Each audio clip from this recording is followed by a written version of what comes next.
Manapun ku akan berada,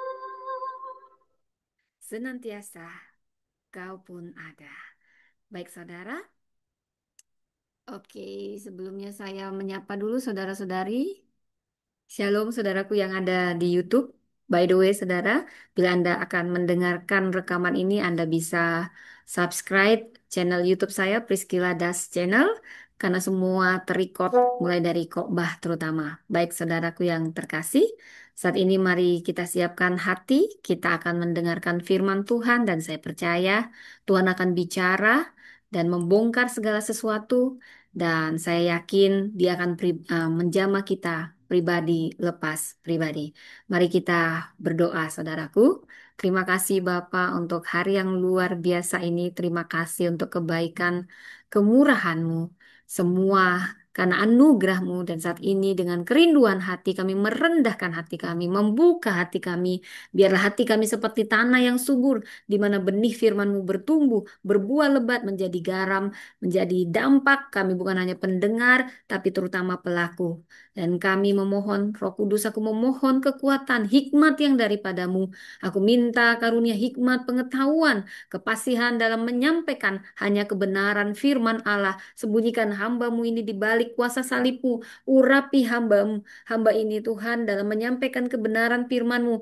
Hanya kebenaran firman-Mu. Dan bagi kemuliaan namamu yang ditinggikan. Biar hamba berkata-kata yang daripada Engkau. Dan Kau yang menjamah setiap hati, mengubahkan kami. Roh Kudus, bicara pribadi lepas pribadi, berhembuslah yang sakit bahkan disembuhkan saat mendengarkan kebenaran firman-Mu yang tersisihkan, yang terabaikan. Tuhan akan menyatakan pewahyuan penyertaan-Mu. Terima kasih Tuhan, kami sepakat mematahkan segala kuasa, segala hal-hal yang menghalangi pemberitaan firman Allah dihancurkan oleh kuasa darah Kristus, keakuhan manusia, benteng-benteng keakuhan manusia yang menolak kebenaran firman Allah dihancurkan saat ini, dipatahkan kuasanya dengan kuasa darah Kristus. Di dalam nama Tuhan Yesus, berfirmanlah Tuhan. Haleluya, haleluya. Amin. Shalom saudaraku, mungkin cat-catnya tidak bisa saya baca. Saya mohon maaf karena saya harus fokus memberitakan firman Tuhan.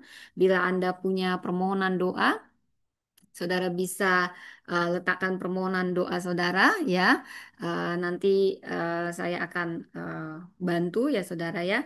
Dan saudaraku yang terkasih, saya mohon maaf juga ini kayaknya terlalu besar gitu ya saudara ya. Oke. Ya. PSD masa nggak ada? Oke, oke. Terima kasih buat saudara yang sudah bergabung di acara ini. Eh, apa kabar saudaraku? Ya, mohon maaf ini pengaturan-pengaturannya kembali seperti semula ya saudara yang ada di YouTube, yang ada di TikTok, bahkan yang ada di Zoom. Jadi ada tiga hal yang akan mendengar saya saat ini menyampaikan firman Tuhan ya. Biar nama Tuhan yang ditinggikan. Baik saudara, firman Tuhan hari ini akan eh, kita dengarkan, saudara, saya memberi judul tokoh perempuan signifikan hari ini, siang ini yang akan kita bahas setelah Rahel dan Lea. Jadi secara sistematis mulai dari kejadian sampai nanti perjanjian baru ya, saudara. Perempuan yang mungkin ini yang ketujuh kali, saudara ya, ketujuh atau keenam. Tamar. Apakah ini Tamara Brzezinski? No, bukan Tamar. Bukan Tamara Brzezinski tontonnya. Saudara, kalau saya minum sesekali saya mohon maaf karena kadang tenggorokan saya karena sering bicara berjam-jam ya saudara ya. Hmm, saya ambil dulu sesuatu ya saudara, mohon maaf. Baik saudaraku, ya saya akan ambil Bible hari ini. Kita akan sama-sama membaca dari Kejadian 38. Jadi, saya memberi judul firman Tuhan sharing kita hari ini adalah melawan ketidakadilan dan menjaga garis Mesias. Kita akan membaca dari Kejadian 38. Saudara, saya akan mengawali ketika tidak ada yang memperjuangkanmu. Jadi ini kisah perempuan bukan hanya untuk perempuan, tapi juga untuk Anda semua yang mungkin terabaikan. Tuhan akan tetap menempatkanmu dalam garisnya. Saudara, Jadi ini kisah seorang perempuan bernama Tamar, saudara. Kita membaca dari Kejadian 38. Saya akan bacakan ini cukup panjang. Mungkin kita akan berjam-jam, saudara, membahas ini ya, saudara. Tidak masalah ya. Roh Kudus akan menyingkapkan rahasia-rahasia yang akan memberkati kita semua, yang memberi kita pencerahan, illumination, memberi kita juga kekuatan ya untuk melakukan apa yang Tuhan kehendaki, ya terobosan-terobosan yang akan kita alami. Saya percaya saudara, terobosan-terobosan itu uh, akan terjadi hari ini saudara ya. Baik saudaraku yang terkasih di dalam Tuhan, kita membaca dari eh, Kejadian 38 ya saudara ya. Kita baca dari Kejadian 38 Yehuda dan Tamar. Demikianlah firman Tuhan. Pada waktu itu Yehuda meninggalkan saudara-saudaranya dan menumpang pada seorang adulam namanya Hira. Di situ Yehuda melihat anak perempuan seorang Kanaan, nama orang itu ialah Syua. Yehuda mengawininya dan menghampirinya. Perempuan itu mengandung dan melahirkan seorang anak laki-laki yang diberi nama Er. Perempuan itu mengandung lagi lalu melahirkan seorang anak laki-laki dan menamainya Onan. Sekali lagi, perempuan itu melahirkan seorang anak laki-laki dan menamainya Selah. Yehuda sedang berada di Kejib ketika anak itu dilahirkan. Yehuda mengambil bagi anak sulungnya seorang istri namanya Tamar. Tetapi anak sulung Yehuda itu jahat di mata Tuhan, sehingga Tuhan membunuh dia. Yehuda lalu berkata kepada Onan, hampirilah istri saudaramu itu, kawinilah dia menggantikan saudaramu, dan bangkitkanlah keturunan bagi saudaramu itu. Tetapi Onan tahu bahwa bukan dia yang akan memiliki keturunannya nanti, sebab itu setiap kali ia menghampiri istri saudaranya itu, ia membiarkan maninya terbuang. Wow, enaknya mau saudara ya. Nah, mungkin saya akan pelan-pelan saudara membacanya ya. Ini saya akan mengeksegesis dulu sebelum kita masuk. Jadi ini Tamar yang saya beri judul Melawan Ketidakadilan dan Menjaga Garis Mesias. Jadi Tamar gambaran perempuan yang tidak diam dalam sistem yang tidak adil. Apakah Anda merasa diperlakukan tidak adil? Wah, saya tahu rasanya, saya tahu. Dan saya tahu bukan karena saya kepahitan saudara ya. Kadang kita diizinkan Tuhan supaya kita menjadi orang yang dipulihkan untuk memulihkan ya. Kalau dilakukan tidak adil, saya merasakannya. Bahkan yang lebih nggak enaknya, yang memperlakukan kita tidak adil ini, tidak tahu kalau dia memperlakukan kita tidak adil ya. Nanti dia kena batunya baru dia tahu gitu ya saudara. Ya, ini yang ceritanya pada Tamar ya saudara. Jadi, bila membaca dari Kejadian 38, saya harus menjelaskan ayat per ayat dulu dan inti makna ya saudara ya. Jadi, saya baca dari Kejadian 38 ayat 1 sampai 5. Yehuda menyimpang dari keluarga perjanjian ya. Pada waktu itu Yehuda meninggalkan. Saya tadi bacanya sampai ayat 10 ya saudara ya. Jadi saya harus jelaskan supaya jangan terlalu jauh dan ini harus jadi eh, firman Tuhan itu harus dibahas dari dalam keluar. Ya harus dari firman keluar, bukan dari firman dari luar dibawa-bawa cocokologi. Nggak boleh ya saudara ya. Kita eksegesis ya saudara ya.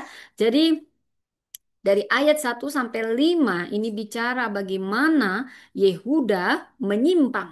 Kenapa Yehuda menyimpang? Karena dia nggak nikah sama orang-orang perjanjian. Jadi dia bisa dikatakan menyimpang dari keluarga perjanjian ya saudara ya. Tapi perhatikan di sini kasih karunia sangat besar. Saya waktu membahas ini saya nangis-nangis saudara ya. Tuhan itu sangat baik sekali ya. Jadi pada waktu itu Yehuda meninggalkan saudara-saudaranya. Yehuda yang pergi merantau meninggalkan kampung halamannya. Dan dia menjauh dari komunitas perjanjian. Karena dia yang pergi. Hati-hati Anda yang merantau saudara ya. Tapi percaya selalu ada kasih karunia Tuhan. Tapi jangan main-main gitu ya saudara ya. Dan dia masuk ke dalam relasi duniawi. Dia menikah dengan perempuan Kanaan. Dan dia memiliki tiga anak yang bernama Er, Onan, dan Selah. Nah, saya harus memberi catatan perkawinan Yehuda dengan perempuan Kanaan ini simbol kompromi. Nanda suka yang, oh nanti saya bawa dia ke Kristen, pacaran dulu asik-asik gitu ya, baru nanti bertobat pada kalau udah tahu ya. Nah, kamu kompromi-kompromi itu beda sama orang yang komitmen dari awal ya. Selalu ada konsekuensi. Konsekuensi, sama-sama kata-kata konsekuensi. Jadi jangan pernah mempermainkan apabila kamu sudah tahu kebenaran, tidak mungkin yang gelap menyatu dengan gelap. Maksudnya yang terang menyatu dengan gelap. Jadi jangan kau pacaran-pacaran sama non-Kristen ya. Nanti kamu anak gadis rumahnya dihamilin lalu makanya kau terpaksa jual Yesus.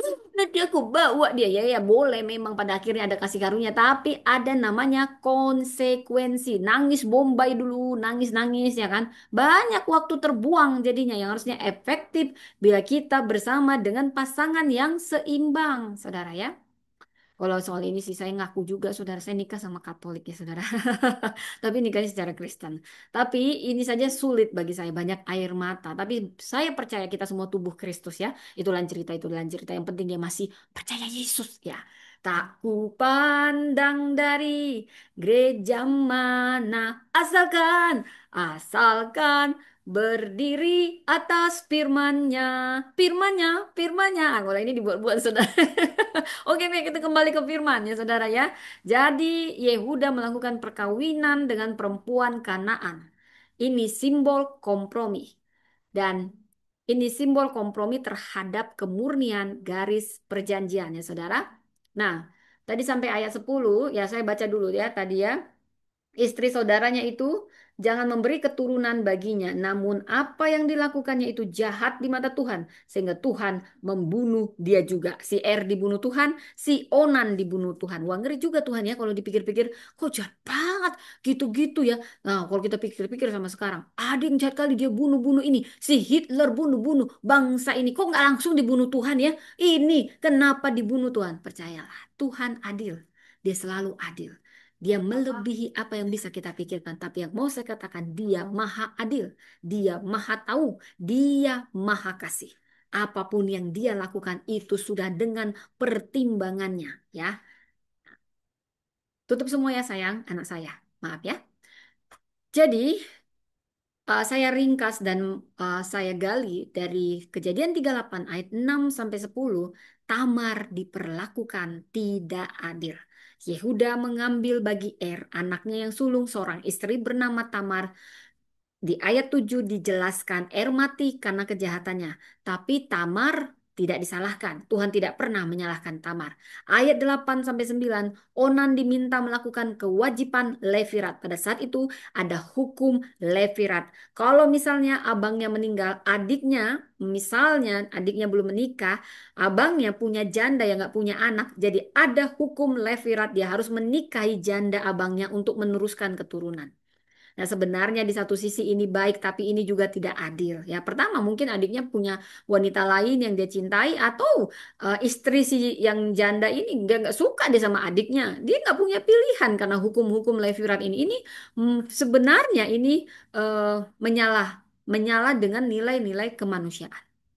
Ya, jadi Onan mau nggak mau dia harus melakukan kewajiban Levirat. Namun cara dia licik menolak. Mau yang enak-enaknya tapi nggak mau bertanggung jawab. Dia berhubungan intim enak-enak.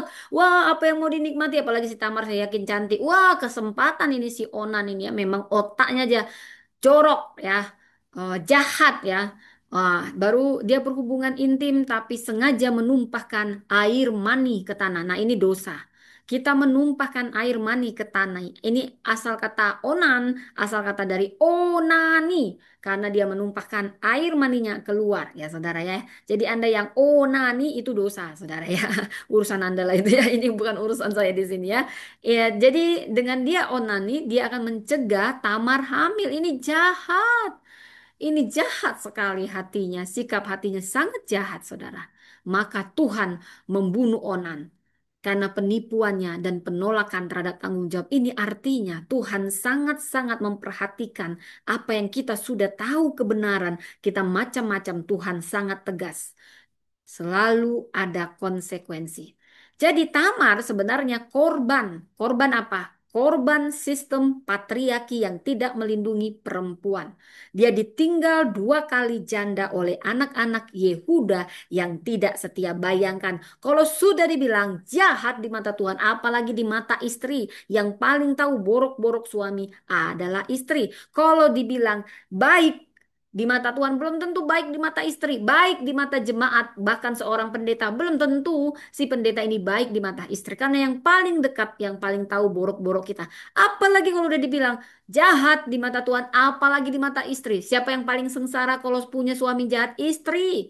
Mungkin dia suka main tangan, mungkin ada kekerasan, ya itu semua jahat di mata Tuhan, saudara. Yang sengsara adalah istri. Bayangkan ini punya suami dua kali jahat. Kalau dia bisa pilih, udah dia lihat abangnya si R jahat, pastilah mirip-mirip ini si R abang adik. Males aku sama keluarga ini.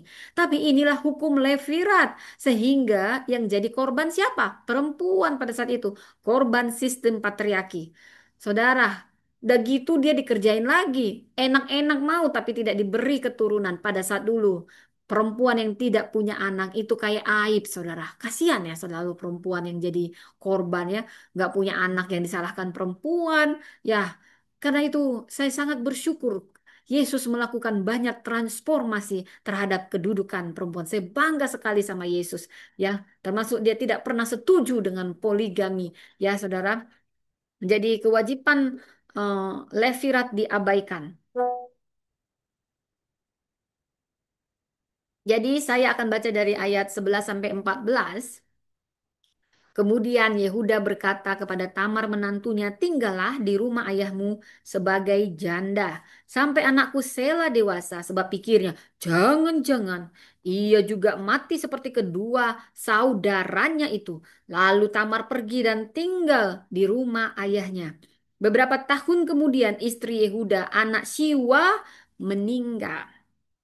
Jadi istrinya si Yehuda meninggal. Jadilah si Yehuda menjadi duda keren. Ya, ini harus denger dulu latar belakangnya ya. Duda kerenlah si Yehuda ya. Usai berkabung, Yehuda pergi ke Timnah kepada orang yang menggunting bulu domba-dombanya bersama Hira. Hira adalah sahabatnya orang Adulam. Ketika diberitahukan kepada Tamar, Tamar udah disuruh pulang, secara halus diusir. Kamu di rumah ayahmu dulu ya, gitu ya. Nah, si Tamar kasihan banget harus pakai janda, pakaian kejandaan. Lalu dia tahu ayah mertuanya si Yehuda sudah jadi duda keren ya. Dan dia sedang menuju Timna untuk menggunting bulu domba-dombanya. Ia menanggalkan pakaian kejandaannya. Nah, si Tamar ini melakukan strategi ya. Saya tidak mungkin ini strategi manipulasi yang licik, tapi sebenarnya Tuhan turut bekerja dalam segala sesuatu. Bukan berarti si Tuhan membenarkan sikap Tamar yang mengelabui, bukan saudara. Cara Tuhan tetap harus benar, cara manusia yang nggak sabar kadang ya saudara. Tapi selalu ada kasih karunia dalam segala sesuatu kesalahan pun Tuhan tahu hati yang hancur saudara ya. Jadi si Tamar memakai cadar berselubung lalu pergi duduk di pintu masuk ke Enaim yang terletak di jalan Ketina karena dilihatnya bahwa Sela, jadi anaknya Sela dijanjikan akan meneruskan keturunan bagi dia. Tapi Selanya udah dewasa tetapi tidak dijadikan istri Sela. Di sini saya ingatkan lagi ada janji palsu di mana Tamar dikucilkan dengan janji palsu.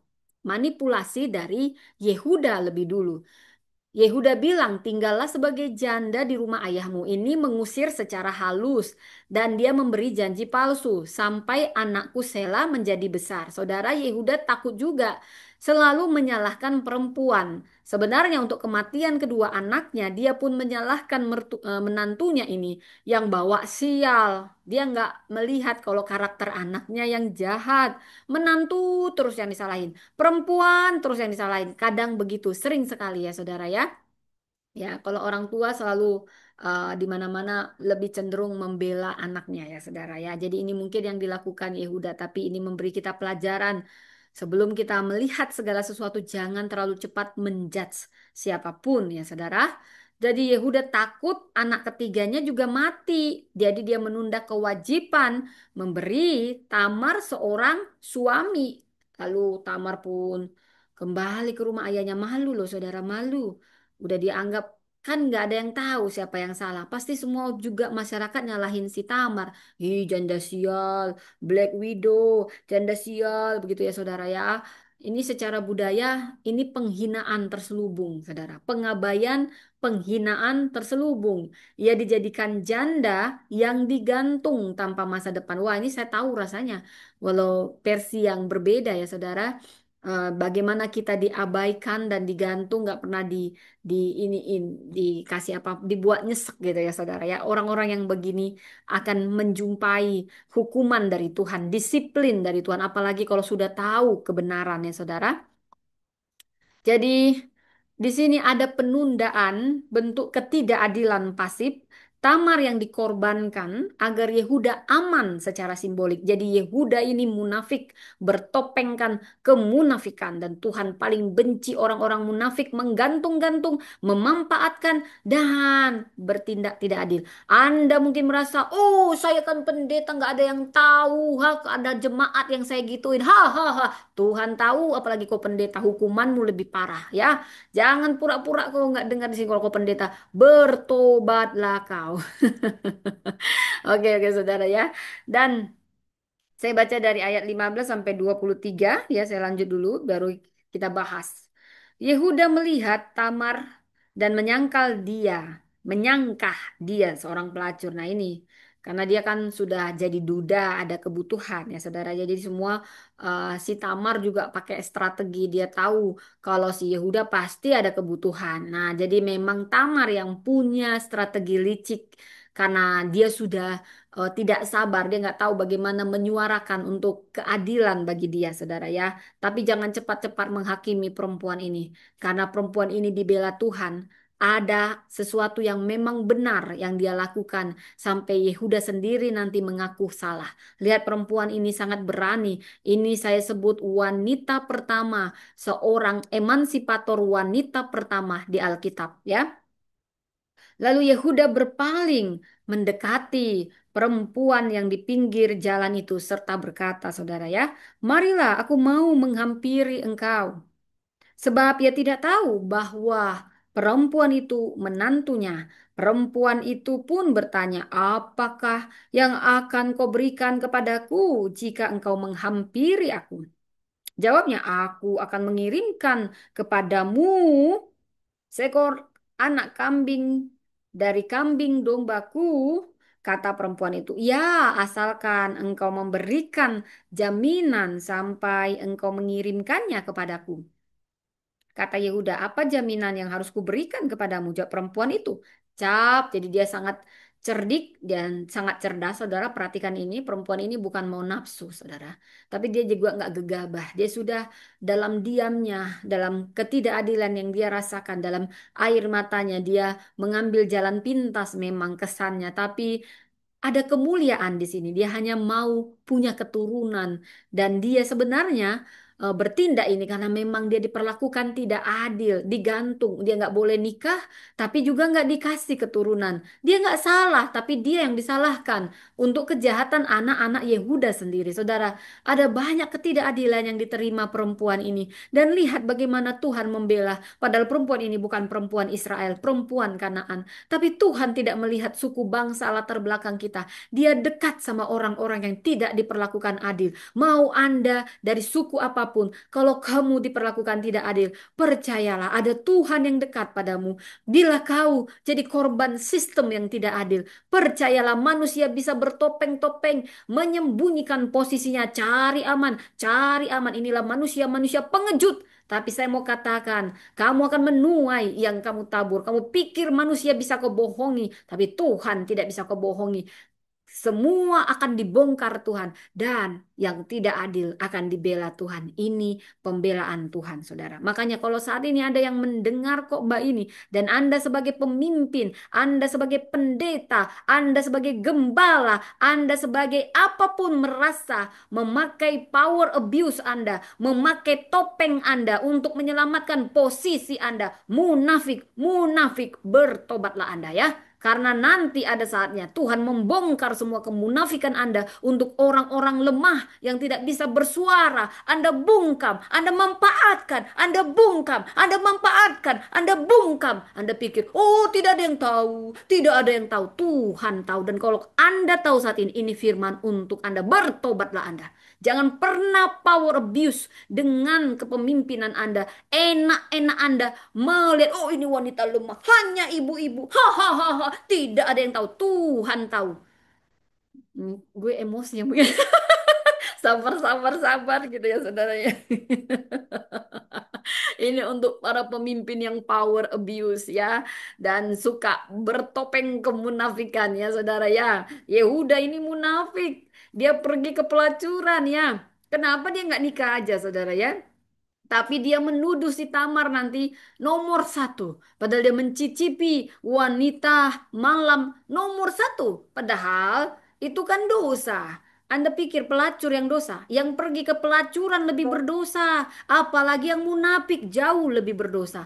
Mau nganggap-nganggap, hah, perempuan sampah, sampah, pelacur. Padahal kau mencicipi pelacur. Kau jauh lebih jahat dari pelacur. Kau sama jahatnya dengan pelacur. Ya, tenang, tenang, tenang, tenang. Ini nanti kita dengarkan. Saya gemes melihat yang kayak gini nih ya. Ada kemunafikan yang sangat-sangat Tuhan benci di sini. Nah, bayangkan Yehuda. Yehuda ini adalah nenek moyang Yesus Kristus. Jadi tidak ada yang sempurna. Alkitab begitu jujur.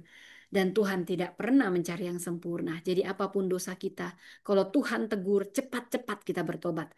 Nah, ini mungkin aspek yang berbeda kemunafikan kita. Mungkin bukan kita kepelacuran atau kita meniduri menantu kita. Mungkin jauh dari situ. Tapi ada hal-hal yang mau Tuhan bongkar lewat firman ini. Dosa kita beda-beda saudara ya. Saya juga mau membongkar. Mungkin ada kemunafikan yang saya simpan dan saya sembunyikan bertopeng kekuasaan saya. Wow, hati-hati saudara. Semua akan Tuhan bongkar pada waktunya. Saudara, saya baca tadi ayat mana ya? Ya, cap meteraimu, kalungmu, dan tongkat yang ada di tanganmu itu. Lalu Yehuda memberikan semuanya itu kepadanya dan menghampirinya. Perempuan itu pun mengandung olehnya. Ayat 19, perempuan itu bangun lalu pergi. Bayangkan ini. Jadi saudara, firman ini bukan suatu kebetulan. Perhatikan di ayat yang ke-18, saya mendapat rema di sini. Lalu Yehuda memberikan semuanya itu kepadanya dan menghampirinya. Perempuan itu pun mengandung olehnya. Saudara, biasanya kita tahu mengandung 2 minggu kemudian. Gitu ya perempuannya. Tapi kenapa ayat ini si Tamarnya aja belum selesai melakukannya. Mungkin baru aja penetrasi saudara. Langsung mengandung olehnya. Artinya apa? Tuhan mendengar rintihan kerinduan seorang perempuan punya keturunan yang dikelabui, disiasati, hanya dimanfaatkan. Padahal dia hanya minta keturunan, ditahan-tahan apa yang menjadi hak dia, ditahan-tahan apa yang menjadi bagian dia. Saudara, bila Anda ada suka menahan-nahan orang, menahan-nahan karunia orang, menahan-nahan panggilan orang, menahan-nahan potensi orang, hati-hati Anda. Tuhan marah sama yang demikian. Sama seperti Tamar, mungkin versinya berbeda. Kita tahan promosi orang. Oh, kalau Tuhan yang buka nggak akan bisa. Makanya jangan pernah percaya promosi dari manusia. Jangan pernah. Saya tahu rasanya. Ya saudara ya. Nggak perlu juga ngarapin dari manusia. Nggak perlu. Kalau Anda lihat manusia Anda kecewa. Tapi ini yang saya mau katakan ya. Apa yang menjadi hak orang yang kita tahan-tahan, Tuhan marah. Jadi sebenarnya Tuhan langsung mendengar kerinduan perempuan ini. Tuhan yang paling tahu sikap hati kita. Tamar ini hanya pingin punya anak Tuhan. Aku ingin punya anak. Aku ingin dibersihkan nama baikku. Bukan aku yang buat suamiku itu mati dua-dua. Dia yang jahat, Tuhan yang bunuh. Aku yang disalahkan manusia. Aku diperalat, hanya diperalat seperti itu. Dan aku tidak bisa menikah. Aku digantung-gantung, saudara. Dan aku hanya ingin punya anak. Punya anak. Aku tidak mau nanti punya anak saat mau menopause. Jadinya dia nekat, saudara ya. Tapi lihat di sini, kalau memang Tuhan benci dengan perbuatan Tamar, dia tidak akan membuat Tamar hamil. Bahkan sebelum Tamar meninggalkan Yehuda yang lagi tidur pulas, ya saya baca, perempuan itu bangun. Nah, jadi sebelumnya perempuan itu pun mengandung olehnya. Langsung dibilang sama Alkitab. Artinya pada saat itu saja mereka melakukan hubungan, Tuhan langsung merestui dan membuat Tamar hamil. Saya tidak membenarkan apa yang dilakukan ini. Ini semua kedaulatan Tuhan ya saudara. Tapi dia melihat kerinduan hati perempuan ini dan langsung menjawabnya. Sebelum perempuan itu, sebelum Tamar tahu, Tuhan sudah buat dia hamil. Perempuan itu bangun lalu pergi. Ia menanggalkan cadarnya dan mengenakan lagi pakaian kejandaannya. Yehuda kemudian mengirimkan anak kambing dan perantaraan sahabatnya, orang Adulam, untuk mengambil kembali jaminannya dari tangan perempuan itu, tetapi perempuan itu tidak ditemukannya lagi, saudara. Lalu ia bertanya kepada orang-orang sekitar tempat perempuan itu, di manakah pelacur bakti? Dia pikir itu menantunya, jadi dia mungkin gak lihat-lihat wajah karena Tamar mengelabui dengan selendangnya, saudara ya, karena mungkin ini nafsu. Yehuda ini hanya nafsu karena kebutuhan ya saudara ya. Jadi dia nggak lihat-lihat wajah lagi gitu ya saudara ya. Yang tadinya ada di pinggir jalan di Enaim itu saudara ya. Jawab mereka, tidak ada pelacur di sini. Ia kembali kepada Yehuda dan berkata, aku tidak menemukan dia. Juga orang-orang di tempat itu berkata, tidak ada pelacur di sini. Kata Yehuda, "Ehm, biarlah barang-barang itu diambilnya supaya kita tidak dihina orang. Sungguh anak kambing itu telah kukirimkan, tetapi engkau tidak menemukan perempuan itu." Saudara, dari sini saya bisa jelaskan dari ayat 15 sampai 23, Tamar mengambil resiko, dia berani mengambil resiko demi haknya. Dia hanya punya kerinduan punya anak, itu haknya si Tamar. Dia tidak salah, Saudara. Dia korban sebenarnya. Dia dilihat Yehuda disangka perempuan Sunda. Memang dia melakukan manipulasi karena ia menutup mukanya. Tamar menyamar sebagai perempuan Sundal. Karena dulu ada budaya Sundal kuil itu biasanya di pinggir jalan pakai-pakai kerudung gitu, saudara pakai-pakai selendang. Yehuda tidak kenal dan bayar. Dia bayar dengan meterai, tali, tongkat, simbol identitas dan otoritas. Tamar berani bertindak dalam situasi yang tidak ada jalan keluar lagi. Dia tidak nyerah. Ada hal yang saya mau lihat, mau apapun itu saudara kontroversialnya, tapi ini wanita tidak menyerah dengan nasib. Anda cepat kali nyerah, baru suami Anda jadi pelaut, Anda langsung bunuh diri. Banyak kali kasus-kasus, oh on saya lihat perempuan-perempuan. Suami selingkuh, Anda bunuh diri bareng sama anak-anak. Bodoh banget Anda yang ini. Saya kasih tahu, jangan menyerah jadi perempuan. Kalau diselingkuhi, ya udah bukan saya suruh juga Anda balas selingkuh, bukan saudara. Tapi janganlah pakai-pakai acara bunuh diri, konyol sekali, ya saudara. Ini kok saya jadi marah-marah terus ya. Kita akan belajar banyak dari Tamar ini sampai berjam-jam kita nanti di sini saudara ya. Tuhan akan singkapkan banyak hal. Jadi dia tidak bertindak karena nafsu, karena hawa nafsu, tetapi demi haknya atas keturunan dan karena Yehuda tidak menepati janji tanggung jawabnya. Saya baca dari ayat 24 sampai 26. Kita bahas dulu. Ini masih permulaan saudara ya. Ini sudah 32 menit saudara. Tidak apa-apa ya. Saya khotbah berjam-jam saudara ya. Kira-kira 3 bulan kemudian diberitahukanlah kepada Yehuda. Tamar menantumu telah melacur. Bahkan telah mengandung dari pelacurannya. Lalu kata Yehuda, bawalah perempuan itu keluar untuk dibakar. Nah, tanpa dia tanya dari Tamar langsung bilang, bakar perempuan itu, pelacur. Dia juga mau membalaskan dendamnya. Karena perempuan itu juga anakku, mati 2 orang. Bakar dia, dasar pelacur. Pejina, dia pakai topeng. Padahal dia juga baru nidurin pelacur yang dia sangka pelacur, saudara. Dia bisa ambil istri, tapi dia suka memilih pelacur yang untuk ditidurinya. Tapi dia nomor satu bilang, orang-orang belum bilang bakar. Dia sebagai mertua, bakar menantuku itu. Jahat sekali ini. Ini topeng-topeng kebusukan yang Tuhan paling benci. Orang-orang munafik pergi ke pelacur, nomor satu ngomong bakar pelacur itu, padahal itu menantunya. Dia nggak nanya dulu ini mertua apa seperti ini. Mertua mertua apa ini? Saya mau bilang jahanam, nanti saya direkam gitu ya. Ya maaf maaf. Saudara, ini mertua keterlaluan. Nanya dulu, benarkah menantuku kau melacur? Gak ada nanya-nanya, langsung bilang, bakar, bakar Tamar itu. Ini, padahal dia baru kemarin ke pelacur. Nomor satu dia bilang, bakar perempuan itu.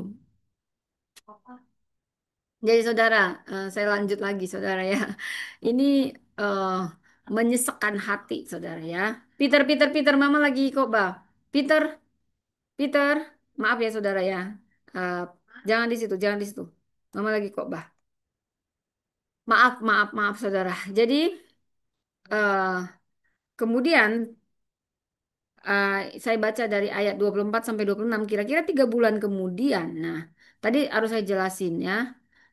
Ketika Tamar terbukti hamil, Yehuda ingin menghukumnya dengan dibakar, saudara ya. Wow, jahat sekali. Ini tindakan yang keras dan tidak proporsional ya, saudara. Namun Tamar menunjukkan bukti bahwa Yehuda lah ayahnya. Yehuda mengakui Tamar lebih benar daripada dia karena ia tidak memberikan Sela. Saya baca ya. Sementara dibawa keluar, perempuan itu menyuruh orang-orang mungkin jadi seret. Seret Tamar, bakar. Kata Yehuda, bakar itu Tamar. Bakar menantuku itu. Tanpa nanya si Tamar. Udah nggak pernah ditanya, nggak pernah dibutuhi ekonominya. Main bakar-bakar. Ya ini berarti mertua yang kurang ajar seperti ini ya, nggak pernah nanya. Ini betul-betul dia ini merendahkan menantunya karena dia pikir Black Widow karena anakku mati ketika jadi suaminya. Mungkin ada dendam juga kesumat antara Yehuda dan Tamar. Tapi di sini Tuhan menunjukkan keadilan. Saudara, kadang jangan terlalu cepat menyangka dan menjudge orang. Apalagi kalau Anda hanya mendengar narasi dari orang lain. Belum tentu itu benar. Jangan Anda ikut-ikutan membenci yang sahabat Anda benci. Belum tentu sahabat Anda benar. Selalu harus cek, recheck dua sisi. Jangan hanya satu sisi, saudara. Apalagi kalau yang Anda dengar hanya pemimpinnya. Pastilah Anda percaya, oh pemimpin yang ngomong gitu. Pemimpin gak selalu benar, saudara. Bahkan banyak pemimpin power abuse dengan kepemimpinannya, nyala-nyalahin orang yang dia anggap lemah.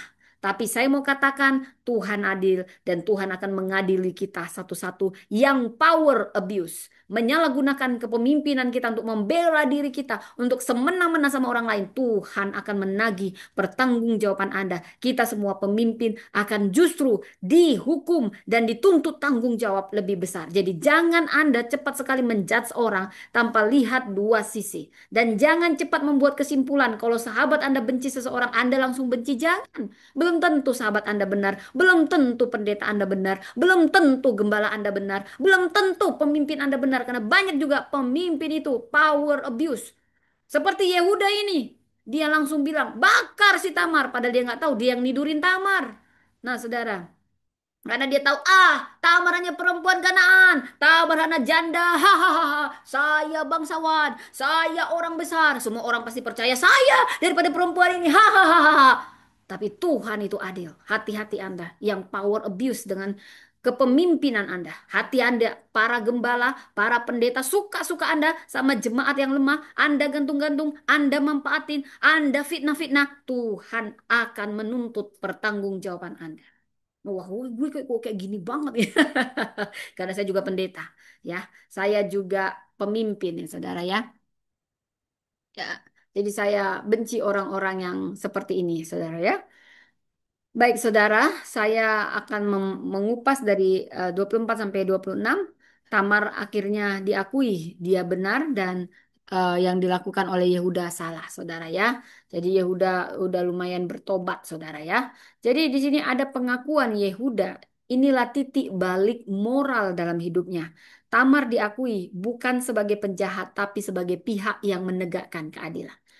Di satu sisi saya benci kemunafikan Yehuda di awal, tapi di sisi yang lain saya mengakui dia pemimpin yang berhati besar ketika Tuhan menyingkapkan kesalahannya. Saudara, kita tidak ada yang sempurna. Sebagai pemimpin kita tidak sempurna. Sebagai apapun kita tidak sempurna.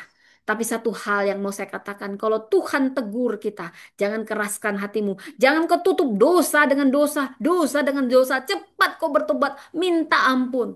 Sama kayak Daud, kalau dia ngaku aja di awal, ya saudara, maka tidak akan banyak korban-korban yang tidak berdosa, saudara. Tapi saya memuji kebesaran hati Yehuda. Dia bangsawan dan dia mengaku salah. Mengaku salah itu sulit, saudara. Orang mengakui salah, apalagi pendeta ngaku salah. Wah, susah. Gembala ngaku salah, susah, saudara. Dia akan banyak comit-comit hierarki, hierarki. Sibuk dia dengan hierarki. Makan itu hierarki ya. Kebenaran harus Anda ungkapkan, itu lebih penting dari hierarki Anda ya. Di surga nggak ditanya, hei pendeta, sudah kau menangkan hierarki daripada kebenaran? Nggak kayak gitu. Justru Tuhan akan memuji engkau ketika kau punya hati yang besar, hati yang murni. Kalau kau salah, kau ngaku salah. Nggak cari-cari alasan. Tuhan paling benci orang-orang yang cari-cari kesalahan. Dan saya sangat memuja Yehuda, saudara ya. Dan ada tambahan bonus di sini. Saya lanjutkan ayat eh, 27 ya sampai 38 sampai 30. Saya habiskan aja ya. Yehuda mengenali barang-barang itu, lalu berkata, perempuan itu lebih benar. Ada hati yang besar pada Yehuda. Dan saya berdoa kita semua punya hati yang besar saat kita dikoreksi Tuhan. Kemudian, aku memang tidak memberikan dia kepada Sela anakku. Yehuda tidak bersetubuh lagi dengan perempuan itu. Ini juga tidak aji mumpung. Kalau ini Yehuda langsung sadar, dia benar-benar mengalami transformasi. Dia nggak mau aji mumpung. Ya ya udahlah ya Tamar ya. Kita aja nikah ya Tamar ya. Boleh lah ya. Kan udah kuakui depan umum. Boleh lah enak-enaknya lagi ya Tamar ya. Bisa dia begitu. Itu juga sah. Boleh. Karena dia juga sudah jadi duda. Tapi dia punya integritas. Ketika dia salah, dia hancur hati. Dia besar hati mengakui dan dia nggak mau aji mumpung, saudara. Ini yang Tuhan senang. Laki-laki, mana ada nolak bangke kayak si Sarah, maulah kau tiduri Hagar. Yakub juga dikasih sama si Lea dan sama si Rahel, para budak-budaknya langsung ditidurinya. Tapi tidak dengan Yehuda. Tamar sudah ditiduri. Tamar sendiri yang mau ditiduri. Tamar sendiri yang berstrategi ditiduri Yehuda demi memang bukan nafsu, demi punya anak. Tapi Yehuda, sekalipun dia mungkin duda keren punya kebutuhan dan mereka mungkin sama-sama enak gitu ya saudara. Tapi saya memuja integritas Yehuda karena memang Yehuda tidak tahu dia punya prinsip. Anda sebagai pemimpin punya prinsip. Jangan aji mumpung ya, tetap menegakkan integritas. Dan saya memuja kebesaran hati Yehuda saat dia bertobat. Yes, tidak lagi, boleh dong icip-icip dikit. Nggak boleh. Karena ini ada maksud setiap ayat di sini. Kalau dia bertobat, bertobat sungguh-sungguh. Dan Tuhan sangat menghargai kehancuran hati. Dan sangat menghargai orang yang mau dibentuk ketika dia disadarkan. Dia sungguh-sungguh mau bertobat. Tuhan sangat menghargai. Dikatakan di situ, Yehuda tidak bersetubuh lagi dengan perempuan itu. Dia bisa aja bersetubuh. Abraham bersetubuh sama budak-budak ya. Ketika apa dia pergi sama keturah sama ini adalah kebutuhan. Kalau pria itu seksnya lebih tinggi gitu lah kebutuhannya. Saya orang kesehatan, saudara aja. Mohon maaf kalau agak vulgar ngomongnya, tapi ini memang kisah di Alkitab, saudara. Tapi di sini dia bisa mengendalikan dirinya. Dia menjaga integritasnya. Ini Tuhan hargai. Apapun dosa masa lalu kita, ketika kita hancur hati, mau dibentuk, mau bertransformasi, dan sungguh-sungguh menjaga integritas kita, ada kehormatan dari Tuhan. Itulah kenapa Yehuda yang dipilih menjadi Mesias. Bukan karena Yehuda lebih sempurna daripada Yusuf. Tapi Tuhan memang tidak cari yang sempurna. Dia cari yang hancur hati. Dia cari yang sungguh-sungguh, saudara. Nah, pada waktu itu, di ayat 28, ketika ia sedang bersalin, seorang dari bayi itu mengeluarkan ya, sebelah tangannya lalu bidan memegangnya dan mengikatkan benang merah tua padanya. Katanya, inilah yang lebih dahulu keluar. Tapi saat anak itu menarik tangannya, kembali keluarlah saudaranya, laki-laki dan bidan itu berkata, alangkah kuatnya engkau menerobos keluar. Karena itu ia dinamai Peres. Sesudah itu keluarlah saudaranya laki-laki yang tangannya berikatkan benang merah menyala. Lalu ia dinamai Jerah. Yehuda dapat keturunan lagi dari Tamar. Bahkan Tamar dikasih Tuhan dua. Karena dia, saya tahu ini dua kembar. Ini bukan hanya biologis. Tuhan punya maksud teologis di sini. Karena Tuhan tahu penderitaan perempuan ini. Kalau Tuhan tidak setuju, ya walaupun dia mungkin tidak setuju dengan cara manipulatif Tamar, Kedaulatan Tuhan untuk membuat Tamar hamil atau tidak, tapi Tuhan mengizinkan dia hamil, bahkan Tuhan beri anak kembar. Karena dia tahu penderitaan perempuan yang menangis dalam diam, menangis dan dibungkam, tidak bisa bersuara. Dia tahu korban-korban sistem patriarki, sistem hierarki, dan dia sangat-sangat menghargai tiap air mata. Saudara, kelahiran Peres dan Zerah adalah kehormatan bagi Yehuda dan juga bagi. Kenapa? Bukan dari Sela keturunan untuk kan bisa aja anak Sela itu kan juga anak Yehuda.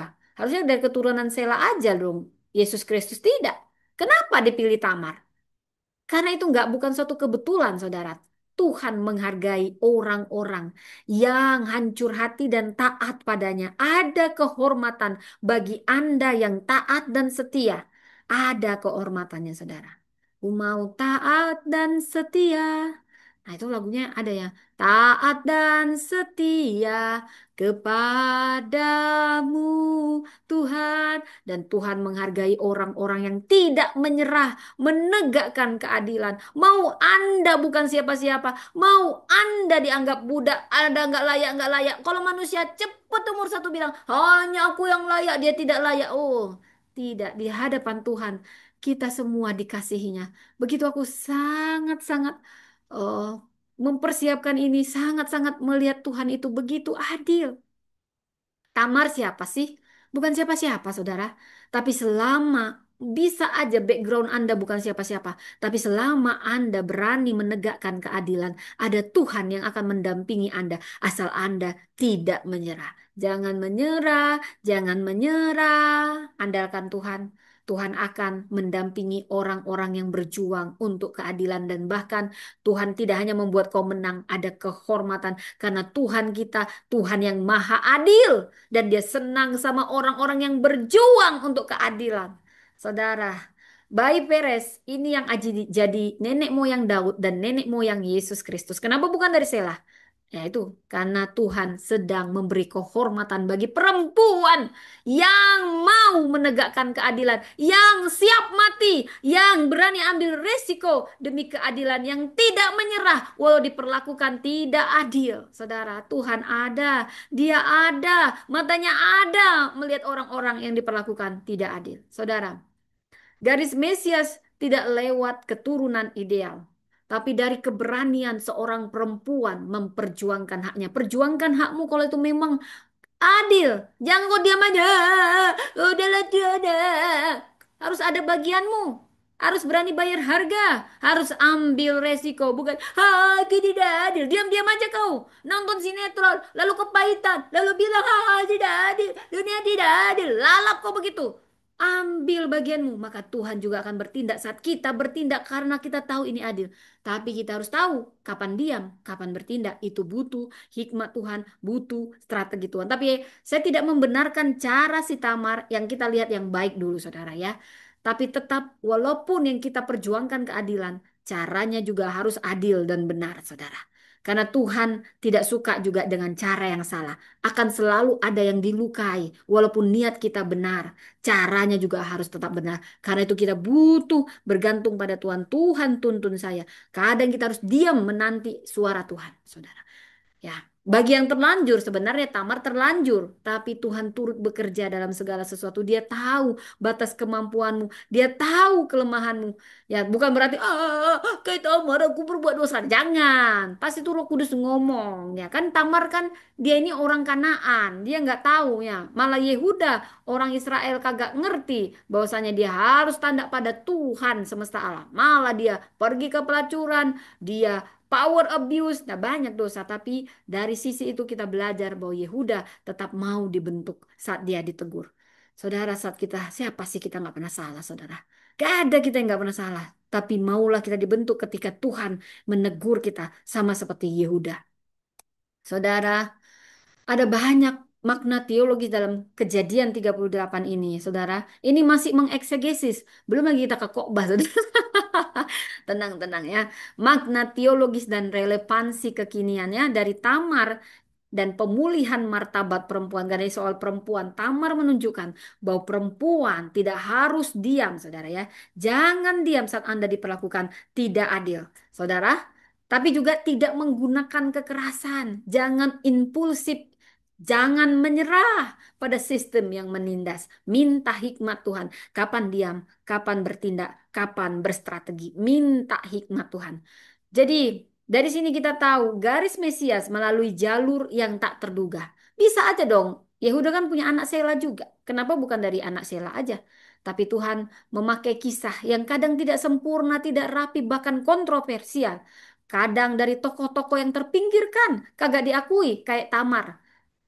Itu menunjukkan bahwa aku selalu punya kasih karunia yang besar untuk apapun. Tidak ada hal yang tidak bisa dipulihkan oleh kasih karuniaku untuk menggenapi rencana keselamatan. Dari Tamarlah. Kisah Tamar menunjukkan bahwa garis keturunan ilahi tidak selalu berasal dari latar belakang yang terhormat, tetapi dari hati yang benar, hati yang benar, hati yang taat, saudara. Yang ketiga, pertobatan dan pemulihan Yehuda. Pengakuan Yehuda adalah awal dari transformasi. Kalau kamu salah ngaku, jangan kau sembunyikan dosa dengan dosa, dosa dengan dosa. Tuhan paling benci kemunafikan. Tapi dari kisah ini kita belajar kebesaran hati Yehuda dan Tuhan menghargai keterbukaan, menghargai kebesaran hati, pengakuan dosa. Dan ini menyisipkan benih pertobatan di tengah narasi Yusuf, saudara. Inilah menjadi cikal bakal peran Yehuda sebagai leluhur raja-raja, saudara. Ada kehormatan yang Tuhan beri pada orang-orang yang berbesar hati dan mau dibentuk. Karena itu maulah dibentuk. Bila kita melihat dari aplikasi rohaninya, saudara, dari kisah ini, di mana ketidakadilan terjadi saat dunia membungkam suara perempuan, biasanya suara perempuan yang lemah, saudara. Tapi percayalah, ada Tuhan tetap mendengar dan membela. Keberanian Tamar mengajarkan keberanian kudus, berani bertindak benar meski dalam sistem yang tidak benar atau tidak mendukung. Dan di sini ada janji Allah. Janji Tuhan tidak tergantung pada kondisi manusia. Karena Tuhan kita sanggup menepatinya lewat bahkan lewat jalur yang tidak biasa. Nilai perempuan ini Tuhan sangat hargai, yang sering sekali diinjak-injak. Saya bicara kebudayaan zaman pada saat itu, saudara. Tapi Tuhan mencatat, Tuhan memulihkan, dan Tuhan memakai siapapun. Dan pada saat ini perempuan, terutama perempuan yang dunianya diremehkan, ini akan menjadi bagian penting dari sejarah penebusan. Wow, saudara, kehormatan bagi orang-orang yang diperlakukan tidak adil, tapi tidak menyerah. Orang-orang yang bergantung pada Tuhan. Orang-orang yang menangis dengan hati remuk, Tuhan dekat dengan mereka.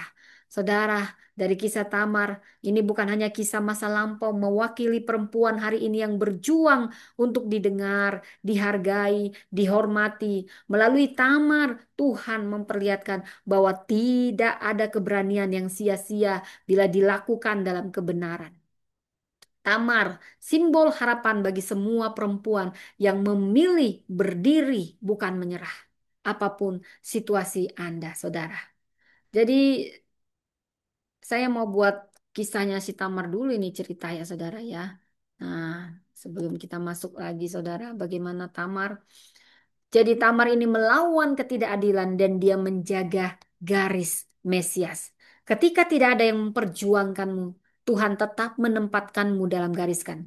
Perempuan yang diabaikan, yang bahkan namanya tak disebut dalam undangan pesta.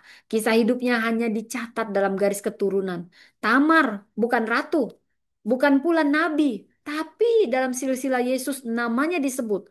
Itu istimewa, itu kehormatan. Dia hanya menantu, tapi menantu Yehuda, seorang yang berpengaruh saat itu. Dan nyaris suaranya nggak didengar. Dan nasibnya nyaris dilupakan, saudara. Karena saat itu perempuan kelas 2. Tamar menikah dengan anak sulung Yehuda, tapi belum rumah tangga terbangun. Meninggal karena jahat banget.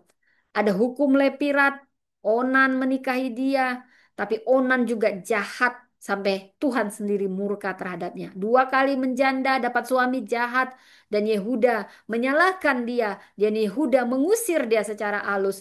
Dia tidak punya tempat di masyarakat. Semua orang mungkin sama-sama rame-rame menganggap dia janda sial. Saudara, Tamar tahu dirinya bukan penyebab kematian suaminya.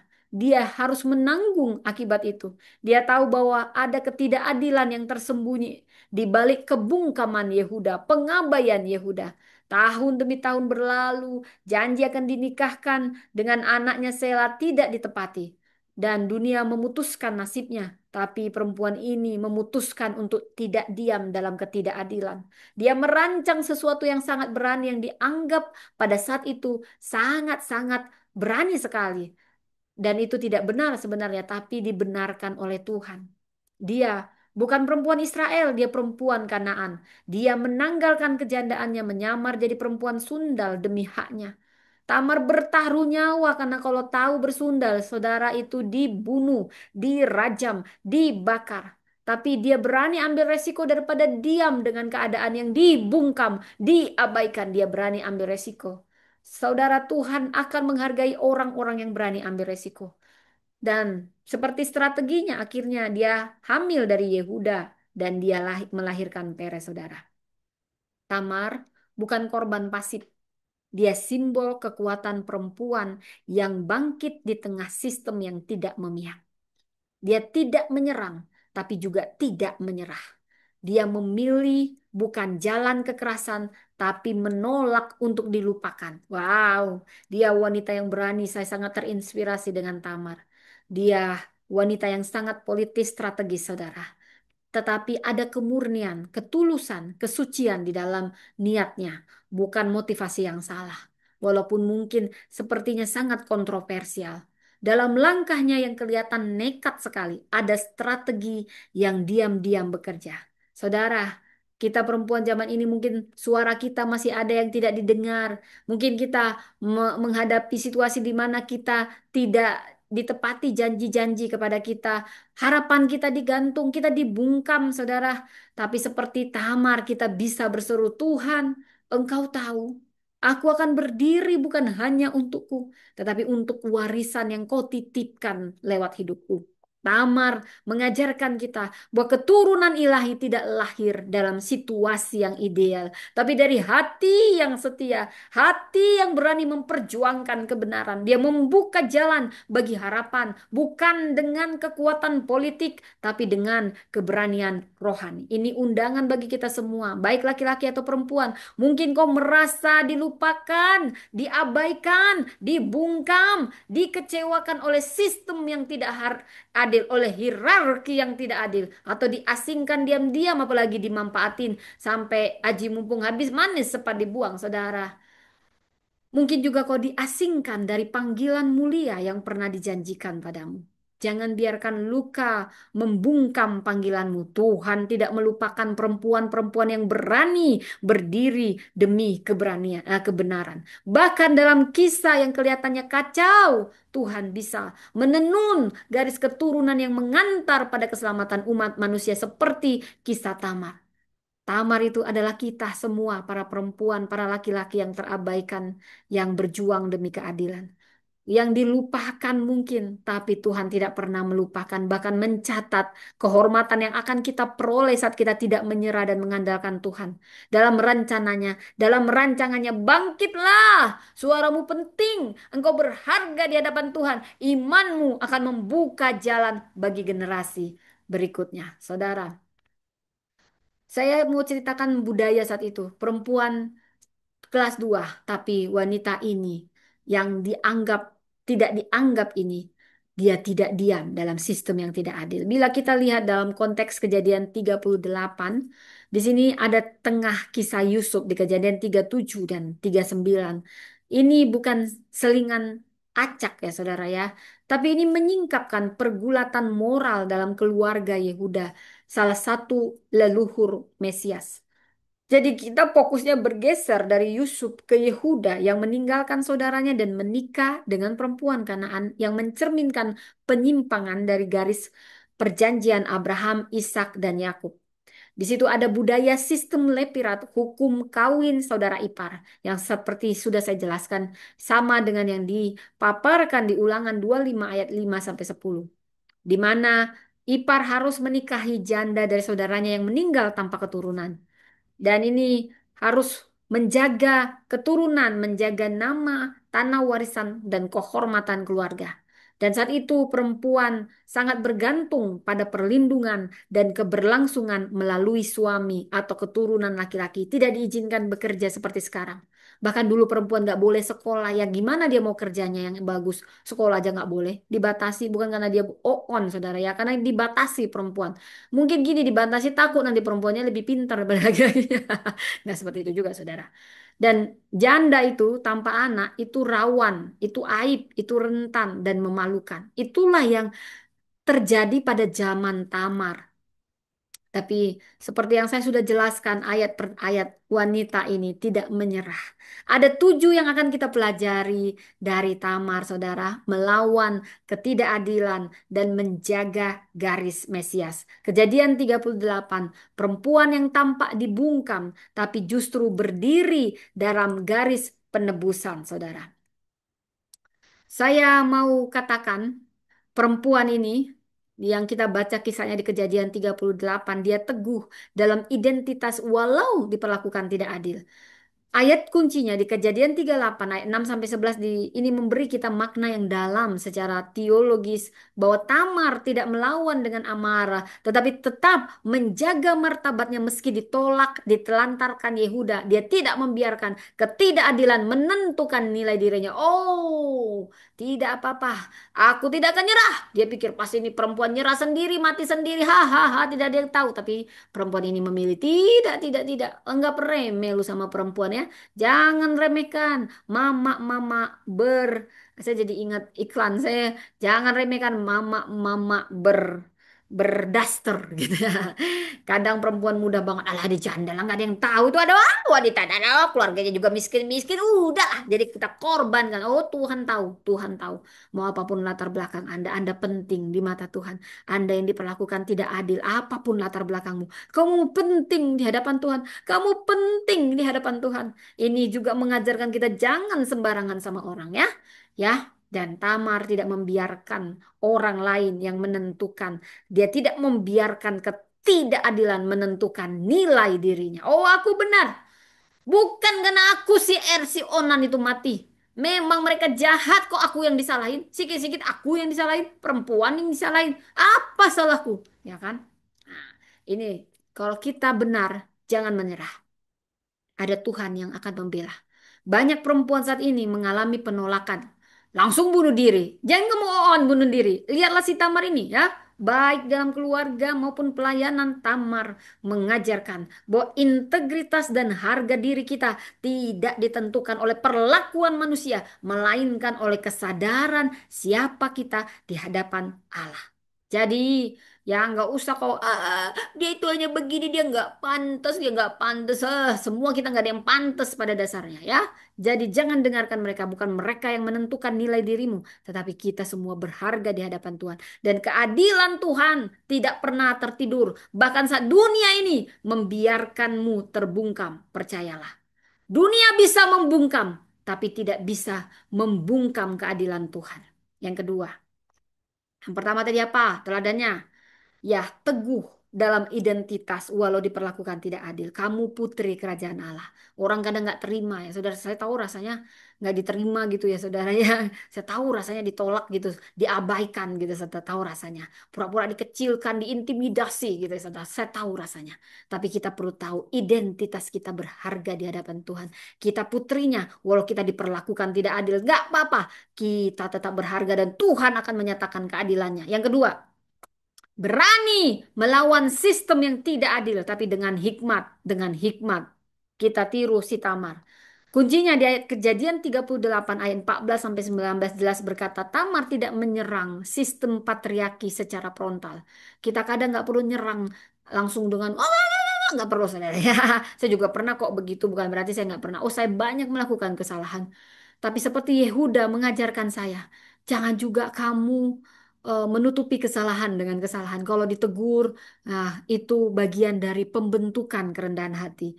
Ya, saya juga pernah kok suka nyerang orang frontal-frontal, tapi saya langsung ditegur Tuhan, saudara. Kalau ditegur langsung lembutkan hatimu, saudara. Dari Tamar kita berani, kita belajar tentang strategi, jangan menyerang sistem yang tidak adil secara frontal. Cukup diam, minta hikmat Tuhan. Bertindak dengan strategi yang membungkam kejaliman. Bertindak demi jangan balas dendam ya saudara. Tidak perlu balas dendam saudara. Tapi bertindaklah untuk keadilan ilahi. Niatnya keadilan ilahi saudara. Perempuan Kristen dipanggil bukan hanya jadi korban, tapi agen perubahan, agen perubahan yang membongkar semua ketimpangan secara benar, secara bijak, penuh hikmat, dengan keberanian yang didasarkan pada kebenaran. Itulah kekuatan rohani, saudara. Ketaatan kita pada Allah kadang harus mengharuskan kita bertindak melawan arus, tapi bukan melawan kasih, melawan arus yang tidak adil, bukan melawan kasih.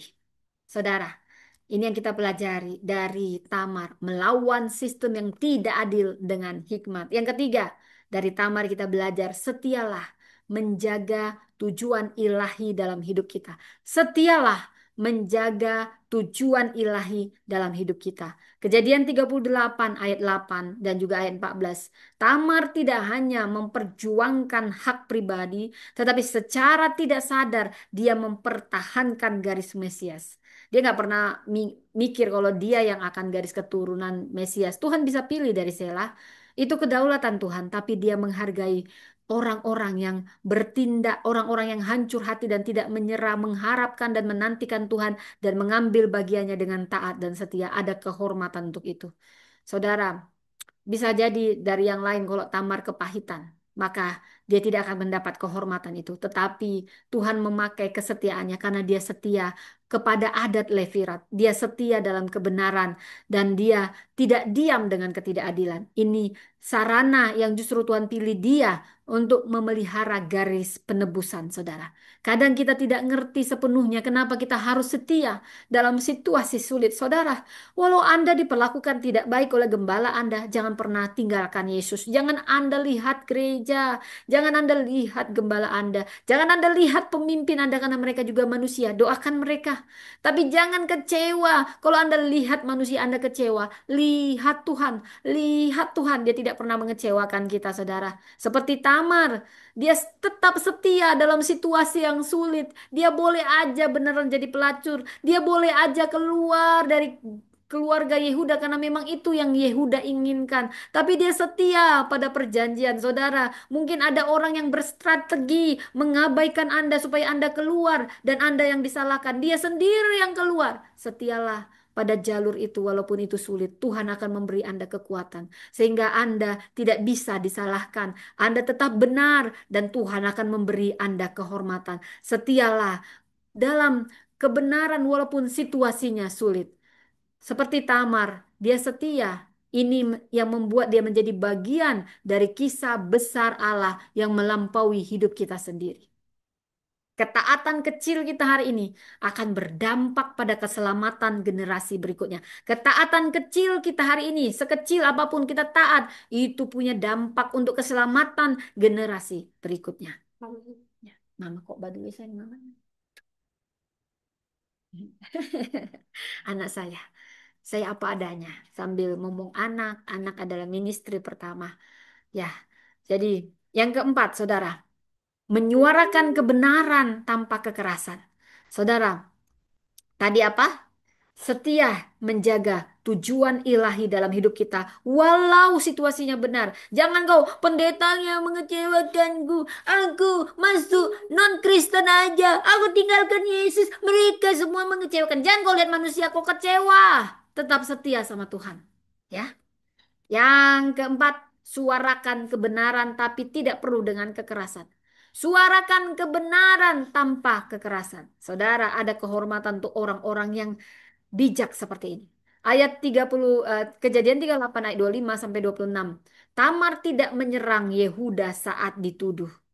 Tamar nggak langsung bilang, Yehuda yang tidurin aku, dia yang tidurin aku, dasar kamu ya, pria laknat kamu. Dia juga nggak mau mempermalukan Yehuda karena memang dia yang ingin dituduri dengan situasi itu. Ini menunjukkan, dia hanya menunjukkan bukti tanpa banyak ngomong. Wah, ini padahal wanita cuman janda, saudara. Tapi pemikirannya sangat politis dan strategis yang bijak, saudara. Saya kagum dengan wanita ini. Bukan wanita Israel, bukan wanita bangsawan. Dia hanya wanita Kanaan biasa yang diabaikan, tapi lebih cerdik, saudara. Ini yang namanya cerdik seperti ular, tulus seperti merpati. Cerdik seperti ular, tulus seperti merpati. Inilah Tamar, saudara. Motivasinya benar, ya saudara. Dia tidak mempermalukan Yehuda. Inilah kekuatan kita perempuan dalam kesenyapan, kesetiaan dalam kesenyapan, dan kita punya kekuatan yang mengandung kebenaran sekalipun dalam kesenyapan. Peter, Paul, maaf ya saudara. Jadi dalam dunia yang keras ini, suara kebenaran tidak harus datang dengan lantang. Oh, aku yang benar, aku yang benar. Gak perlu. Kesaksian yang jujur dan tenang justru akan menggugah pertobatan orang lain. Tamar membela haknya dengan benar, dengan tenang, dan juga dia menggugah si Yehuda yang pada saat itu salah kaprah, salah sangka terhadap dia. Yehuda bertobat gara ada kelembutan Tamar yang berani ambil resiko tapi bijaksana. Dia menyuarakan kebenaran pada Yehuda. Yehuda kau salah. Yehuda kau munafik. Yehuda kau tidak adil samaku. Mana hakku? Bukan salahku anakmu mati. Mana janjimu Yehuda? Dia tanpa kekerasan melakukannya, saudara. Suara perempuan yang berdiri dalam kebenaran adalah suara yang paling didengar surga. Tuhan mendengar Anda semua yang tetap berdiri dalam kebenaran. Saudara, yang kelima kita belajar dari Tamar. Teladannya yang membuka jalan pertobatan bagi orang lain. Kuncinya, Kejadian 38 ayat 26 jelas berkata reaksi Yehuda ini yang menjadi titik balik hidupnya, transformasi hidupnya. Tamar dipakai Tuhan jadi alat menyadarkan Yehuda, menyadarkan dosanya, bukan dengan debat. Banyak udah berdebat sekarang, apalagi pendeta sama pendeta, teolog teman teolog berdebat aja ya saudara ya. Tapi ini si Tamar memberi kita strategi yang sangat bijak. Dia menyadarkan mertuanya yang bangsawan itu, yang meremehkan dia, tapi bisa sadar dengan perilaku Tamar yang lembut. Inilah yang memimpin Yehuda kepada pertobatan, saudara. Jadi kesucian hidup kita bisa menjadi cermin pertobatan bagi dunia di sekitar kita. Yang keenam, dari Tamar kita belajar bagaimana menjaga warisan dan generasi Mesias. Kuncinya di Kejadian 38 ayat 29 dan juga di Rut, ya saya akan membahas Rut 4 ayat 18 dan Matius 1 ayat 3. Di mana dikatakan anak Tamar Peres tercatat dalam silsilah Daud dan Yesus menunjukkan bahwa Allah mempercayakan sejarah penebusan melalui rahim perempuan yang terabaikan, yang nggak dianggap. Tuhan suka pakai orang-orang yang nggak dianggap, yang diabaikan karena dia dekat sama orang-orang yang remuk hati. Mau dia budak, mau dia bukan orang-orang biasa, tapi kalau dia remuk hati Tuhan dekat. Jadi Tuhan itu maha adil. Dia maha adil, saudara. Bersuaralah kepada Tuhan. Saudara, perempuan Kristen dipanggil menjaga warisan rohani keluarga, bukan hanya secara biologi, saudara, tapi melalui pengasuhan iman, doa, dan keteladanan. Saudara, Allah akan mempercayakan masa depan kerajaannya di dalam tangan orang yang setia, terutama Anda perempuan yang terabaikan tapi tetap setia. Di tangan Anda, Tuhan akan percayakan masa depan kerajaannya. Karena yang melahirkan keturunan itu perempuan. Jadi saya bicara generasi itu bicara perempuan, saudara. Mau Anda banyak laki-laki hebat tanpa ada perempuan, mau gimana? Tapi perempuan yang dipilih Tuhan bukan sembarangan. Wanita-wanita yang tangguh, yang berani membela keadilan. Tuhan akan beri kehormatan menjadi ibu yang akan menjadi penghasil generasi-generasi penerobos pemimpin. Seperti Tamar, biasa aja latar belakangnya. Tapi dia berani bersuara untuk kebenaran dengan cara yang cerdik. Dan yang ketujuh, dari Tamar kita belajar untuk mewakili suara perempuan yang dipulihkan dan diakui Allah. Kejadian 38 ayat 26 sampai 30. Mbak, nanti aja, Mbak. Ya, sebentar dulu ya, Mbak. Jadi mungkin kamar mandi dulu, maaf ya, Mbak. Tamar meski awalnya dipinggirkan, akhirnya diakui lebih benar daripada Yehuda. Ini juga butuh hati besar seorang Yehuda yang Dia bangsawan, mengaku salah untuk budak yang, bukan budak, untuk menantu yang dia remehkan awalnya. Ini butuh kebesaran hati. Nggak semua pemimpin gini. Dia tahu salah juga pura-pura nggak salah. Dia nggak mau minta maaf gitu ya salahnya. Pikir dia hebat banget dia jadi pemimpin gitu ya, saudara ya. Tapi saya percaya yang dengar ini adalah pemimpin-pemimpin yang berhati besar. Kalau Anda salah, Anda minta maaf sebagai pemimpin itu bukan menunjukkan kelemahan, itu menunjukkan kekuatan. Hanya pemimpin yang berhati besar yang akan jadi pemimpin yang besar. Dan pemimpin yang berhati kecil cuma mengamankan posisi sembunyi-sembunyi. Tidak akan pernah dipakai jadi pemimpin yang besar. Saya ulang, hanya pemimpin yang berhati besar akan jadi pemimpin yang besar. Dan sebaliknya, ya saudara ya, itu sudah hukumnya. Percayalah, percaya. Perhatikan orang-orang besar itu punya hati besar. Dia punya hati besar. Yehuda besar, tapi pernah melakukan kesalahan, dia berhati besar, ngaku salah. Ngaku salah itu butuh merendahkan hati. Dan itu butuh kebesaran hati. Tapi Tuhan menghargai orang-orang yang mengakui kesalahannya. Saudara, Anda ngaku salah, bukan Anda lemah, Anda kuat. Saudara. Jadi Tamar meski awalnya dipinggirkan, akhirnya diakui lebih benar oleh Yehuda. Dan dia diabadikan dalam silsilah Kristus. Tidak peduli seberapa jauh dunia menyingkirkanmu. Bila kau berjalan dalam kebenaran, Tuhan sendiri yang akan menempatkanmu dalam garis kehormatan. Bila kau berjalan dalam kebenaran, saya ulang, Tuhan sendiri yang akan menempatkanmu kembali dalam garis kehormatan. Jadi pemulihan Allah lebih besar dari stigma dunia. Yang penting bukan bagaimana mereka memandangmu, tapi bagaimana Tuhan menempatkanmu. Saudara, Tamar bukan hanya tokoh Alkitab, dia simbol harapan, ketaatan, keberanian dalam setiap generasi. Dia tidak duduk dalam luka, dia nggak mau kepahitan, dia nggak mau mengasihani diri, saudara, tapi dia berdiri dalam warisan. Kisah ini mengajak kita semua untuk percaya bahwa meskipun ada ketidakadilan itu belum akhir bila kita bawa kepada Tuhan. Tuhan turut bekerja bahkan dalam segala situasi saat kita membawanya kepada Tuhan. Dia membela orang-orang yang diperlakukan tidak adil dan dia akan bekerja bahkan dalam jalur yang tersembunyi dan dia setia sama orang-orang yang setia dan dia setia sama orang-orang yang diremehkan, diabaikan dan terutama dia sangat setia sama perempuan yang setia menjaga kebenarannya seperti Tamar. Saudara, saya luar biasa. Tadi kita sudah bicara tujuh teladan Tamar. Tapi saya mau jujur, Alkitab ini jujur, saudara. Saya ulang dulu yang tadi yang tujuh itu. Siapa tahu Anda sudah lupa, Anda keluar masuk ya saudara. Yang pertama, teguh dalam identitas walau diperlakukan tidak adil. Yang kedua, berani melawan sistem yang tidak adil, tapi dengan hikmat. Yang ketiga, setia menjaga tujuan ilahi dalam hidup kita apapun situasi sulitnya. Keempat, suarakan kebenaran tanpa kekerasan. Suarakan kebenaran tanpa kekerasan. Minta hikmat Tuhan. Kelima, bukalah jalan pertobatan bagi orang lain. Bukan ngancurin orang lain. Bukan nyudut-nyudutkan orang lain. Yang keenam, jaga warisan dan generasi Mesias. Generasi yang takut Tuhan. Ketujuh, mewakili suara orang.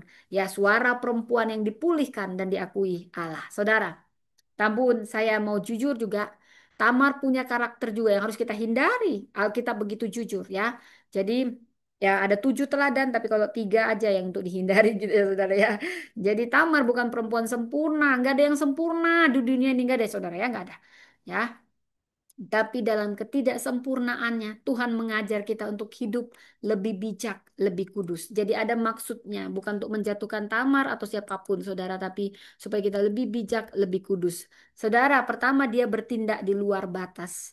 Sebenarnya ada tindakan yang di luar batas tanpa mencari hikmat dari Allah. Kuncinya di Kejadian 38 ayat 13 sampai 15 saat dikabarkan sama Tamar. Nah, dia langsung cepat-cepat gitu. Karena mungkin dia sudah lama menanti. Tamar mengambil langkah drastis untuk menuntut keadilan dengan menyamar jadi perempuan sundal. Saudara, walaupun niat kita benar, tujuan kita benar, caranya harus tetap benar, saudara. Ini jujur dalam kisah Tamat ya. Tapi mungkin karena dia tidak tahu, saudara ya. Dia menuntut haknya dalam garis keturunan dengan cara yang beresiko moral. Sebenarnya ini amoral, saudara ya. Dan ambiguitas etis. Tapi Tuhan memang tetap memakai tindakan Tamar ini untuk maksud yang lebih besar. Bukan berarti Tuhan membenarkan yang demikian. Tindakan yang impulsif Tuhan tidak benarkan. Manipulatif Tuhan tidak benarkan. Tapi Tuhan mampu menebus setiap keputusan kita bahkan yang salah, tetapi kehendaknya selalu mengarah pada kekudusan. Saudara, banyak perempuan hari ini, kalau dia terluka, dia frustasi karena tidak adil, langsung impulsif, buru-buru, nah, tanpa tanya dulu sama Tuhan. Nah, ini yang jadi pelajaran. Jangan cepat menyelesaikan masalah dengan jalan pintas, membuat langkah bahkan di luar batas. Memang perlu ambil resiko, tapi jangan di luar batas yang bijak. Tetap andalkan Tuhan, berdoa Tuhan. Jangan biarkan aku memperjuangkan hakku, memperjuangkan kebenaran ini dengan cara yang tidak kudus. Tuhan, tolong aku Roh Kudus. Kadang kita perlu menunggu dan bertindak dengan hikmat Tuhan. Tahu kapan dia, kapan bertindak, saudara. Yang kedua, dia mengandalkan strategi diri daripada bergantung pada penyertaan ilahi. Saudara, kesetiaan Anda, ya, tanpa pun bertindak begini, ada tindakan Tuhan yang lebih benar, tapi Tuhan turut bekerja dalam segala sesuatu. Ya, tapi saya tidak mau membenar-benarkan cara saudara. Tetap kita harus belajar dari sini. Bukan berarti saya ajari, ayo ambil resiko, ayo tidur-tidur aja dulu. Nggak kayak gitu saudara. Tetap caranya harus benar. Saya harus jujur dengan apa yang Alkitab ajarkan. Walaupun dari kisah-kisah yang sangat kontroversial saudara. Dari sini kita belajar. Pada saat itu Tamar menanggalkan pakaian kejandaannya dan duduk di pintu geras menyamar jadi pelacur. Saudara, saya tidak membenarkan cara ini.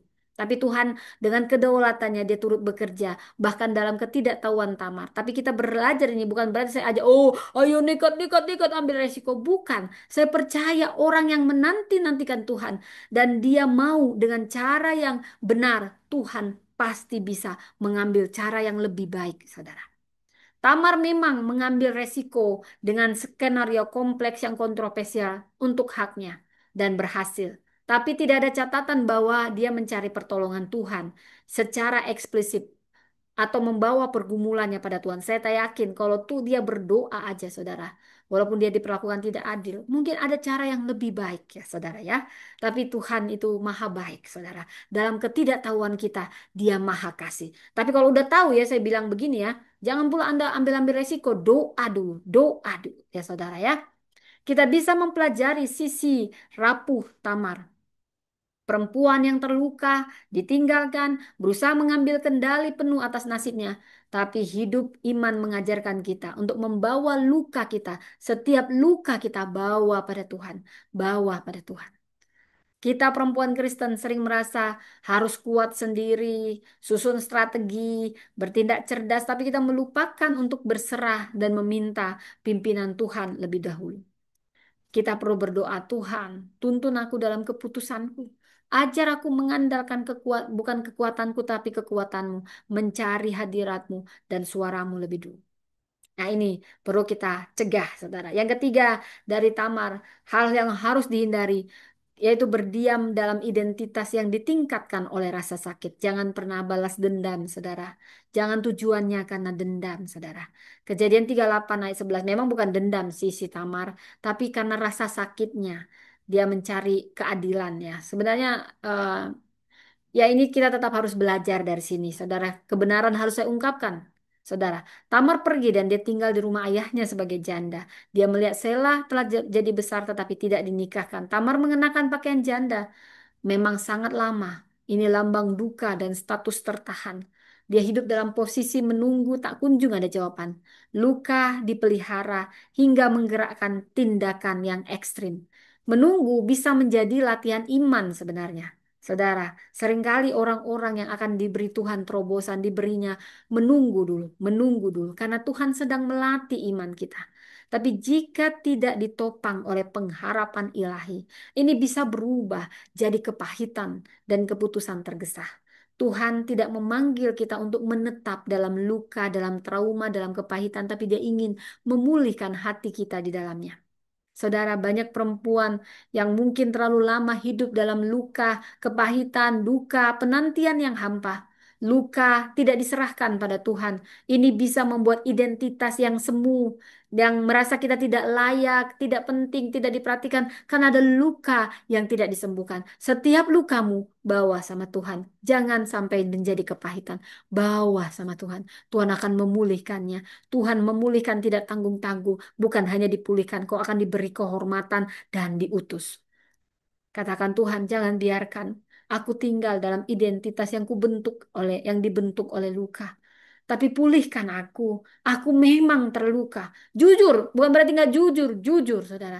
Kalau terluka, akui. Tuhan, kaulah tabib yang ajaib. Hanya kau yang bisa sembuhkan luka ini. Jangan aku dibentuk oleh luka ini. Sembuhkan, Tuhan, sembuhkan. Supaya aku pulih dan memulihkan juga yang terluka. Pulihkan aku agar aku hidup sebagai putrimu, sebagai anakmu yang dipanggil untuk rencana besar. Saudara, Tamar bukan tokoh tanpa cacat. Siapa sih kita yang sempurna? Tapi Alkitab begitu jujur, tidak menyembunyikan sisi gelapnya. Tapi dari narasi ini kita banyak belajar bahwa Tuhan memang tidak memakai yang sempurna, tidak mencari yang sempurna, tetapi yang mau dibentuk. Dalam kelemahan kita bercermin bahwa sebagai setiap orang mau perempuan Kristen ya kita dipanggil bukan hanya untuk berani, tapi juga untuk berani murni, berani kudus, berani bergantung pada Tuhan. Bukan hanya sekedar berani, tapi berani murni, berani kudus, dan berani bergantung penuh pada Tuhan. Wow, Tuhan sangat menghargai orang-orang yang demikian, saudara ya. Jadi kita sudah bahas bagaimana ya. Jadi saya mau bilang saudara, bahkan dalam bisu dan diam, seorang perempuan dapat menjadi suara paling keras di hadapan surga. Wow, saudara, ini luar biasa. Saudara, saya bangga sekali dengan yang begini. Jangan anggap enteng lukamu. Tuhan bisa menulis kisah penebusan melalui luka itu. Tanya, di mana merasa dibungkam. Tanya, dan apa yang Tuhan ingin aku perkatakan hari ini dengan iman. Tanya jujur, Tuhan suka kejujuran, saudara. Ya, jadi Tamar adalah anugerah yang menembus rantai ketidakadilan. Saudara, saya suka sekali firman ini. Tuhan tidak mencari latar belakang yang sempurna untuk menjalankan rencananya. Dia mencari hati yang tetap berjalan dalam respon kebenaran, saudara. Dia mencari yang mau dibentuk, yang mau tetap setia. Jika sistem tidak memberimu ruang, Tuhan pasti akan menciptakan jalur ilahi bagimu, percayalah. Minta Tuhan menunjukkan bagaimana hidupmu dipakai untuk maksud kekal ya saudara ya. Jadi dari sini juga saya banyak belajar saudara. Rahim yang berserah, hati yang berserah kepada Allah akan melahirkan generasi penakluk saudara ya. Tuhan tak pernah janji langit selalu biru, tetapi Dia berjanji selalu menyertai. Saudara percaya, serahkan bagian hidupmu yang paling terluka kepada Tuhan. Biarkan Tuhan menjadikannya saluran warisan ilahi. Tanya pada Tuhan, apa yang Tuhan sedang tumbuhkan dari hidupku yang dianggap hancur sebelumnya, saudara. Jadi ini luar biasa saudara ya. Saya senang sekali saudara dan em, saya berdoa di sini saudara ada yang mau dipulihkan Tuhan saudara. Saya akan memberi saya ingin menyampaikan eh, pewahyuan nubuatan sebagai akhir ya. Jadi jangan takut mengungkap kebenaran dengan bijaksana tapi ungkap kebenaran dengan bijaksana. Walaupun kamu sendirian, percaya Tuhan tidak pernah melewatkan air matamu. Justru Dia sedang menulis ceritamu. Jangan izinkan trauma atau reputasi masa lalu menjadi penghalang bagi masa depan rohanimu. Doakan ya agar keberanian yang kita lakukan itu keberanian yang bertindak dengan benar, walau sangat sulit, walau tidak populer. Kita perlu membangun komunitas yang saling mendukung, terutama perempuan ya. Perempuan mendukung perempuan yang terabaikan. Bukan diam aja lu. Nah, yang penting selamat, selamat suamiku selamat. Jangan kamu kayak gitu. Nanti ada kalanya kamu yang kena giliran diperlakukan gak adil ya. Ya. Jadi karena ada banyak Tamar, ada banyak perempuan yang tidak diperlakukan tidak adil, yang lemah-lemah saudara ya. Kalau kamu tahu ada yang demikian, jangan kau diam ya. nanti ada saatnya kau kena batunya gitu. Yang kayak gitu juga ya.